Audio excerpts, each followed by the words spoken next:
జూబ్లీహిల్స్ చాలా రసవత్తరంగా ఉండబోతా ఉంది. ఎందుకంటే ఇది పార్టీల మధ్య జరుగుతున్నటువంటి ఎన్నిక లెక్క ఎవరు కూడా చూస్తలేరు. ఇది తెలంగాణలో కాంగ్రెస్ ప్రభుత్వము ఎన్నికల్లో ఇచ్చినటువంటి కాంగ్రెస్ పార్టీ ఎన్నికల్లో ఇచ్చినటువంటి హామీలను నెరవేర్చాలనా వద్దా అనేటువంటి ఒక థిన్ లైన్ మీద జరుగుతున్నటువంటి ఎన్నిక లెక్క తెలంగాణ సమాజం చూస్తా ఉంది. అంటే కాంగ్రెస్ పార్టీ జూబ్లీహిల్స్ లో గెలిచిందనుకో, ఎన్నికల్లో ఇచ్చినటువంటి హామీలు ఏవి నెరవేర్చకపోయినా కాంగ్రెస్ పార్టీ గెలుస్తుందంటే ఇంకా నెరవేర్చాల్సినటువంటి అవసరం లేదు అని చెప్పేసి తెలంగాణ ప్రజలు జూబ్లీహిల్స్ ఎన్నికల రూపంలో చెప్పినట్టు.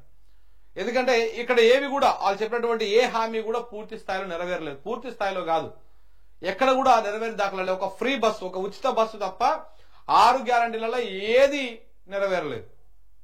ఇది అదే జూబ్లీహిల్స్ పరిధిలో చాలా మందికి ఉచిత కరెంటు లేదు, చాలా మందికి 500 రూపాయల గ్యాస్ సిలిండర్ లేదు, చాలా మందికి ఎవరికి కూడా ఏది లేదు. రాష్ట్ర వ్యాప్తంగా ఎక్కడ కూడా పింఛన్ పెరగలేదు. ఏ అమరవీరుల కుటుంబాలకు భూములు ఇవ్వలేదు, పింఛన్ ఇవ్వలేదు, ఏది ఇవ్వలేదు. కాబట్టి మరి రేపు ఎవరు గెలవబోతున్నారు అనేది కొంత ఆసక్తికరంగా మారింది. ఇక్కడ ఇప్పుడు నిరుద్యోగులు వీళ్ళు కూడా పోటీ చేస్తారంట. సో ఇక్కడ ఇప్పుడు ముందుగా చరిక మహేష్, సో ఇట్లా బీఆర్ఎస్ పార్టీలో కొంతమంది జాయిన్ అయినారు. ఇగో వీళ్ళందరూ జాయిన్ అయినారు. ఆ సందర్భంగా ఏం చేసిన కాంగ్రెస్ వాళ్ళు అంటే ఒకటి మాత్రం చేసారు, ఒక కొత్త ఇల్లు కట్టలే, ఒక ఇటుక పెట్టలే, హైదరాబాద్ లో కనీసం పొక్కలు కూడా ఉడుస్తలేరు రోడ్ల మీద. కానీ ఒక్కటి మాత్రం కొత్తగా చేస్తున్నాడు. ఏం చేస్తున్నాడు? గరీబోళ్ళ ఇండ్లు ఎక్కడుంటే అక్కడికి మాత్రం బుల్డోజర్ మాత్రం పంపిస్తున్నాడు.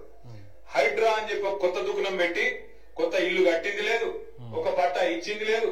ఉన్న ఇల్లు కూలగొట్టుట్లో మాత్రం ఫస్ట్ ఉన్నాడు, ఇల్లు మాత్రం కూలగొడతా ఉన్నాడు.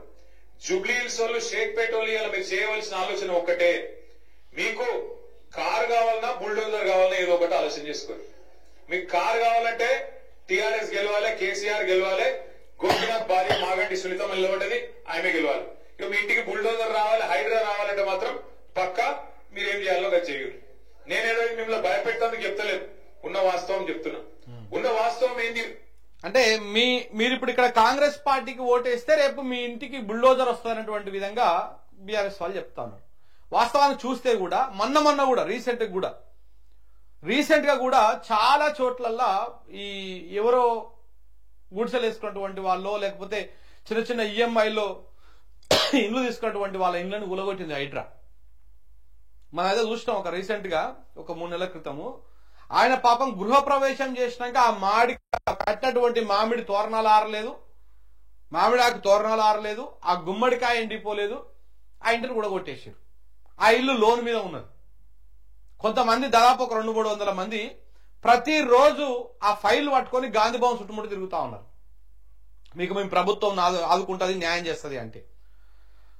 సో కాబట్టి ఇవన్నీ కూడా మనం ఒక్కసారి అబ్జర్వ్ చేస్తే వీళ్ళు చెప్తా ఉన్నారు, మేము 500 కోట్ల విలువైన భూమి కాపాడినాం, 1000 కోట్ల విలువైన భూమి కాపాడినాం, వీళ్ళని కాపాడినాం. అక్కడ కాపాడడం అంటే అక్కడ పేదోళ్ళని రోడ్డు మీద వేసేస్తా ఉన్నాను. ఇప్పుడు మీకు మూసీ నది ఎమ్మటి ఉన్నది మొత్తం ఉంది ఆనుంచినాక. వాళ్ళ ఇళ్లకు మెజారిటీగా ఎక్కడ కూడా పట్టాలు అవేమి ఉండవు. ఎప్పుడెప్పుడో 20-30 ఏళ్ల క్రితం, 50 ఏళ్ల క్రితం కట్టుకున్నటువంటి ఇండ్లు, చిన్న చిన్న గూడ్లు అవి. వాటికి అప్పటి నుంచి వీళ్ళు కరెంటు బిల్లు కడుతున్నారు, ఆస్తి పన్ను కడుతున్నారు, దాంతోపాటు ట్యాక్సులు కడుతున్నారు, అన్ని కట్టుకుంటూ వస్తూనే ఉన్నారు. నల్ల బిల్లు ఇవన్నీ కట్టుకుంటూ వస్తూనే ఉన్నారు. కానీ ఇప్పుడు వచ్చి మీకు ఇది పట్టా భూములు కావు, లేకపోతే ఇవి ఎఫ్టీఎల్లో ఉన్నాయి, ఇళ్ళ ఉన్నాయి, ఎలా ఉన్నాయని చెప్పేసి ఇవన్నీ కూడా అది చేస్తా ఉన్నారు. సో కాబట్టి రేపు కాంగ్రెస్ పార్టీ జూబ్లీహిల్స్ లో గెలిస్తే మీ ఇంటికి బుల్డోజర్ వస్తుంది. నిన్న ఒక ఆయన ఎవరో పెద్ద మనిషి మాట్లాడుతాను ఒక మీడియా సంస్థతోటి. ఏముందన్నా కాంగ్రెస్ పార్టీ గెలిస్తే మేము బుల్డోజర్ తీసుకొచ్చుకొని మా ఇంటిని ములగొట్టుకోవడానికి ఇచ్చినట్టే. తెలివినటువంటి ఎవరు కూడా కాంగ్రెస్ పార్టీకి ఓటయ్యారు, చాలా మంది ఆల్రెడీ చెప్తా ఉన్నారు అని చెప్పేసి ఆయన చెప్తా ఉన్నాడు. నష్టపోయినటువంటి వ్యక్తులకు ఆ బాధ తెలుస్తా ఉన్నది. సో కాబట్టి వీళ్ళు కూడా అదే ప్రచారం చేస్తున్నారు. ఓటు ఎటు గుద్దాలి, ఓటు ఎటు పడాలి, కారు గుర్తే పొరపాటున మళ్ళా హాత్ పార్టీ కొట్టేస్తే మళ్ళీ హాత్ ఇస్తారు. ఇక పువ్వు పార్టీకి ఇస్తే మీకు తెలుసు అది పూజకు పనికిరాని పువ్వు. అది అర్థమైందా? ఆ పువ్వు రాష్ట్రం దివాలా తీసింది, మా రాష్ట్రం క్యాన్సర్ పేషెంట్ అయిపోయింది, మా రాష్ట్రం సంకనా. कल परसों एक देखा था, कोई अच्छा पोटा कोई रील बनाया, हैदराबाद का पोटा कोई जबरदस्त रील बनाया. 2 साल में क्या करे भाई रेवंत రెడ్డి बोल तेरा नाम लिया ఏది కేసీఆర్ చూపెట్టుకుంటా తుజే యాద్ కియా అంటే 2 ఏళ్లు కేసీఆర్ ను యాద్ చేసుకున్నాడు తిట్టుడు ప్రతి స్పీచ్ లో తప్ప పీకిందే ముందు 2 ఏళ్ల కాంగ్రెస్ వాడు. సో ఈ వీడియో బాగా వైరల్ అవుతుందని చెప్తాను. నిజంగా వాస్తవానికి ఈ వీడియో కూడా ఈ 2 ఏళ్లలో కాంగ్రెస్ పార్టీ ఏం చేసిందంటే కేసీఆర్ పేరుని తలుచుకున్నది, కేసీఆర్ తిట్టుడు కార్యక్రమం తప్ప ఇంకా చేసింది ఏం లేదు అని చెప్పేసి వాళ్ళు చెప్తా ఉన్నారు అన్నమాట.